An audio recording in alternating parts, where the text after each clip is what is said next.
Beberapa bulan yang lalu, sebelum baptisan, Saudari Zhao Huan tiba di Guangzhou, lalu membuka komputer di ruangan ini. Bekerja untuk Bapak bersama Saudara Sep.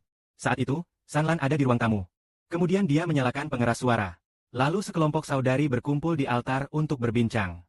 Membahas Alkitab saja. Berbincang-bincang. Pembicaraannya masuk akal. Pembicaraan kita sangat menyenangkan. Salah satunya adalah Desa, yang berdiskusi dengan sangat baik. Lalu Saudara Sep mengerti. Mereka jelas tidak percaya bahwa Allah membangun Seba. Aku bertanya pada Saudari Zhao Huan.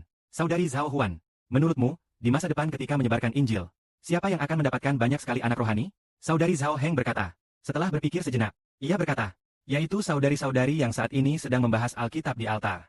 Saudara Sep berkata, mungkin saudari ini akan menjadi rendahan. Saudari Zhao Wang terkejut dan berkata, benarkah yang dikatakan Saudara Sep? Saudara Sep mengatakan itu benar.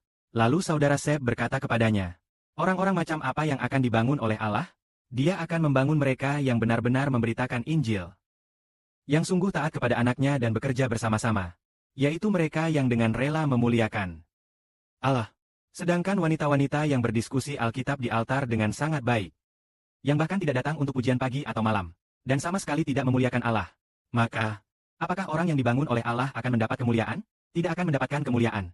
Memang, ketika kita mulai memberitakan kebenaran, saat membagikan di media sosial, kita mendapati bahwa saudari-saudari itu tidak sama sekali membagikannya di media sosial. Saudara saya berkata, memang, mereka pasti bukan yang dibangun oleh Tuhan.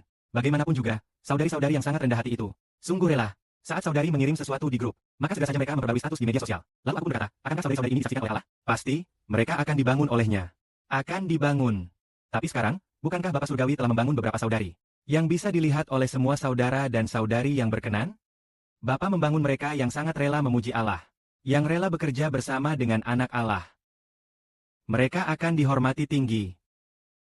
Hal inilah yang membuat kita mengerti bahwa orang yang sombong akan direndahkan. Orang sombong berkata, aku memiliki banyak pengetahuan tentang Alkitab, dan merasa, apa yang dikatakan Saudara Sep itu tidak ada artinya. Omongan Saudara Sep tidak penting. Dia tidak mau mendengarkan. Apa yang dia katakan tidak sesuai dengan Alkitab. Tidak seperti apa yang diajarkan dalam agama yang dulu kita kenal. Haha. Saudara Sep berkali-kali berkata, Ibro bersaudara berkata berkali-kali, agar kita tak ditinggalkan oleh Allah. Memang, jika tidak taat, mari berkumpul bersama saudara dan saudari untuk membaca sebuah kitab, di mana terdapat kisah tentang seorang putri, seorang wanita yang menjadi permaisuri. Namun dia tidak taat. Dan pada akhirnya, posisi permaisuri itu diambil dan dianugerahkan kepada Esther yang taat. Posisi ratu itu direbut dan diberikan kepada Esther yang dikaruniai oleh Sukot.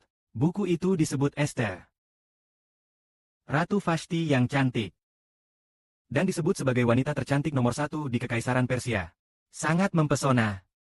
Raja berkata bahwa Vashti harus berdandan rapi dan mengenakan pakaian permaisuri, segera tampil dengan memakai pakaian ratu. Namun, Vashti yang sombong itu tidak taat. Vashti tidak taat karena kesombongannya. Wasihti dicabut jabatannya sebagai ratu.